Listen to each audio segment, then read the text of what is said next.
अरे कह रहे बताओ, आप बताओ, बताना है या नहीं बताना? नहीं, पूछो ना उनको, आपने क्या किया? क्या किया आपने? जवाब दीजिए, क्या किया? राहुल गांधी को चैलेंज देना चाहता हूं, इन्होंने इस आतंकवादी हमलों के खिलाफ उनकी सरकार ने जो कदम उठाए, यहां खड़े रहकर हिम्मत से बताए देश की जनता को। भाई आतंकवादी मारे गए, आपको इसका भी आनंद नहीं है? साहब इसको बिठाओ जरा। बाटला हाउस के आतंकवादियों के लिए रोना आता है, और मान्यवर हमें पूछते हैं कि आपने क्या किया? कोई अधिकार नहीं है पूछने का, कोई अधिकार नहीं है मान्यवर। हमारी तो सेना ने ठोक दिया, सीआरपीएफ ने ठोक दिया मान्यवर। सलमान खुर्शीद जी का वो इंटरव्यू मेरे मोबाइल में रिजर्व कर आया हूं, आप जब भी कहोगे ये पूरे टीवी पर बताने के लिए मैं तैयार, सेव कर आया हूं। इनकी इच्छा है तो कल एक समय तय करिए, यहां बता दीजिए चारों टीवी में, और देश की जनता भी देख ले। भाई आतंकवादी मारे गए, आपको इसका भी आनंद नहीं है?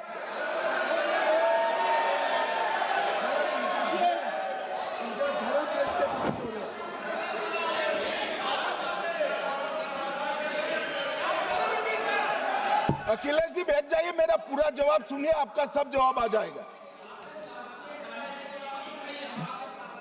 भाई आप आतंकवादियों का धर्म देखकर दुखी मत होइए।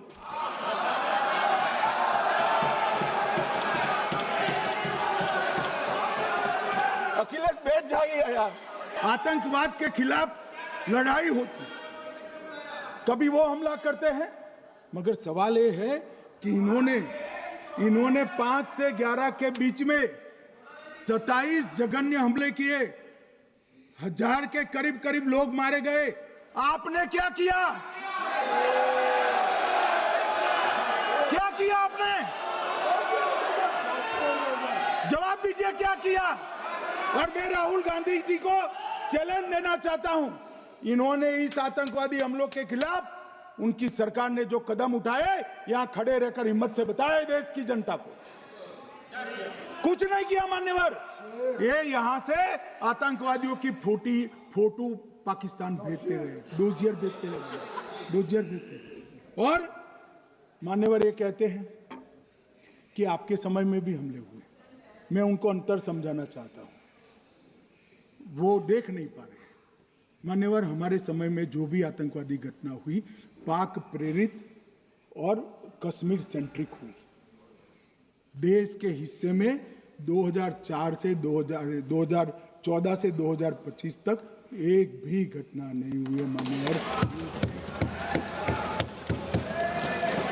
ये नरेंद्र मोदी सरकार है मान्यवर, और कश्मीर में भी आज स्थिति ऐसी हुई है, उनको पाकिस्तान से आतंकवादी भेजने पड़ते हैं, कश्मीर में आतंकवादी अब हमारे नहीं बनते हैं मान्यवर। और मैं सलमान खुर्शीद जी को भी याद करना चाहता हूं। एक बार मैंने बड़े सवेरे में नाश्ता करता था, टीवी पर उनको रोते हुए देखा, मुझे लगा क्या हुआ, कोई बड़ी घटना हो गई? तो रोते रोते वो श्रीमती सोनिया गांधी के घर से बाहर आ गए कि बाटला हाउस की घटना देखकर सोनिया जी फूट कर रो पड़ी। अरे रोना था तो शहीद मोहन शर्मा के लिए रोते, बाटला हाउस के आतंकवादियों के लिए रोना आता है। और मान्यवर हमें पूछते हैं कि आपने क्या किया? कोई अधिकार नहीं है पूछने का, कोई अधिकार नहीं है मान्यवर। और ये हमें पूछते थे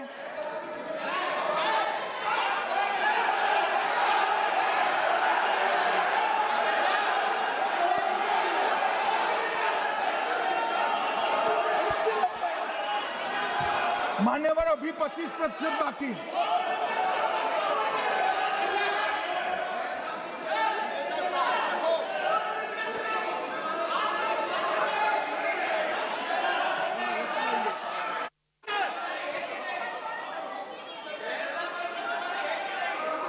बैठिए, जवाब दे रहे हैं ना, आपका जवाब दे रहे हैं आपका।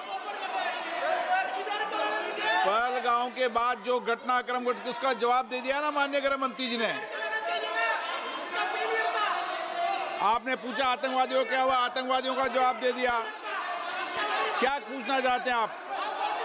आपने हर सवाल पूछा, हर सवाल जवाब सुनिए माननीय गृह मंत्री जी।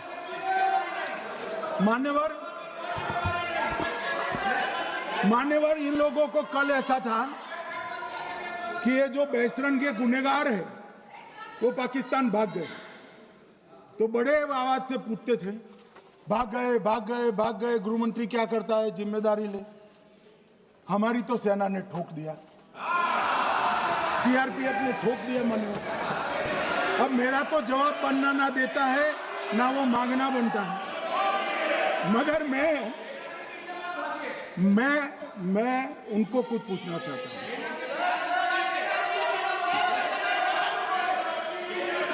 मान्यवर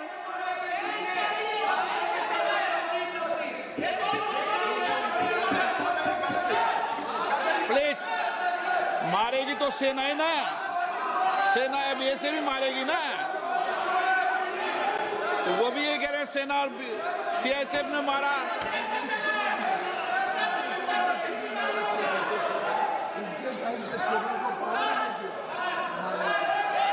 मान्यवर ये कहते हैं, साहब इसको बिठाओ जरा।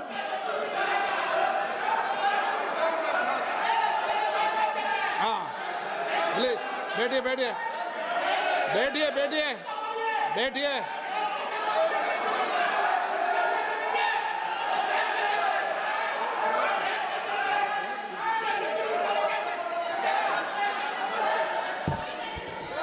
सबको मान्यवर ये लोग मुद्दा उठाना चाहते हैं तो जरूर उठाए।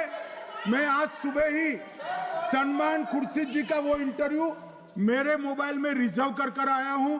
आप जब भी कहोगे ये पूरे टीवी पर बताने के लिए मैं तैयार हूं। सेव कर आया हूं। इनकी इच्छा है तो कल एक समय तय करिए, यहां बता दीजिए चारों टीवी में, और देश की जनता भी देख ले।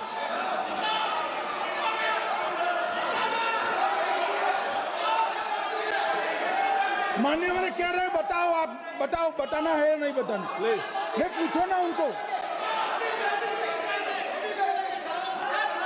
प्लीज प्लीज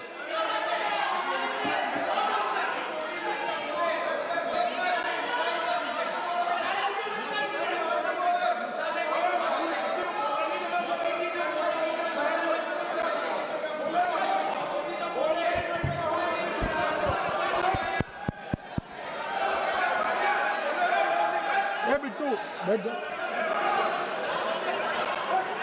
मान्यवर ये पूछ रहे थे कि क्यों भाग गए। अब मेरा समय काफी जाएगा, मैं जरा संक्षिप्त में कहता हूं, घटनाओं पर नहीं जाऊं। दाऊद इब्राहिम कासकर 1986 में भागा, श्री राजीव गांधी की सरकार। सैयद सलाउद्दीन 93 में भागा, कांग्रेस की सरकार। टाइगर मेमन 93 में भागा, कांग्रेस की सरकार। अनीस इब्राहिम कासकर 93 में भागा, इनकी सरकार। रियाज भटकल 2007 में भागा, इनकी सरकार। इकबाल भटकर 2010 में भागा, इनकी सरकार। मिर्जा सादाब बेग 2009 में भागा, इनकी सरकार। अब मान्यवर मेरा तो जवाब मांग लिया, हमारे सुरक्षा बलों ने मेरा जवाब भी दे दिया, अब राहुल गांधी इसका जवाब दे।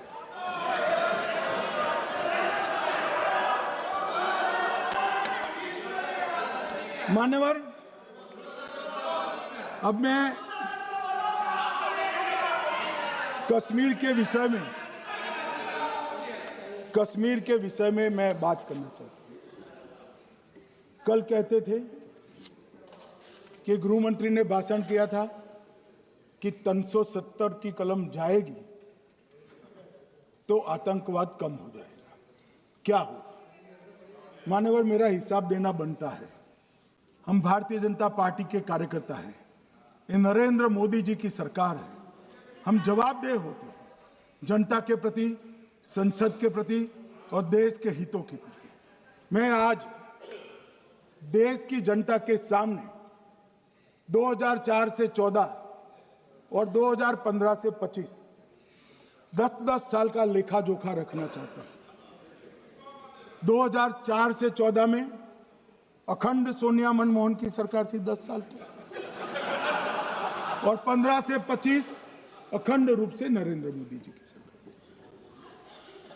कश्मीर में टेरर इंसिडेंट 7,217 हुए थे 2004 से 14 में।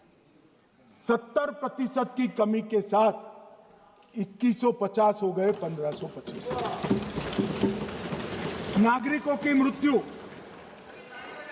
2004 से 14 में 1770 हुई, 2015 से 25 में कम होकर 357 हो गई, 80%। सिक्योरिटी फोर्सेस की मृत्यु 1060 हो गई उस वक्त, और हमारे समय में 542 हुई, और टेररिस्टों की मृत्यु में 123% की वृद्धि हुई। ये हमें पूछ रहे हैं क्या हुआ? आंकड़े से भाग नहीं सकते भाई, आंकड़े से भाग नहीं सकते। और अब मैं कहता हूं कि धारा 370 ने कश्मीर में आतंकवादी इकोसिस्टम को नष्ट कर दिया है, जिस धारा 370 को आपने इतने साल तक बचा कर।